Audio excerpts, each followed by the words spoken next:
আমরা আমাদের বোন আসিয়াকে হারালাম। মানে এটা শুধু আমাদের জন্য নয়, এটা পুরো বাংলাদেশের জন্য একটা লজ্জা, এবং পুরো বাংলাদেশ আমরা আমাদের বোন আসিয়ার কাছে এটার জন্য ক্ষমা প্রার্থী।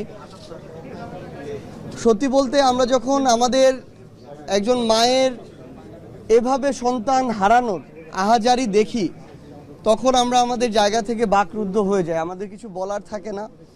কিন্তু এমন ঘটনা এর পূর্বেও অসংখ্য হয়েছে।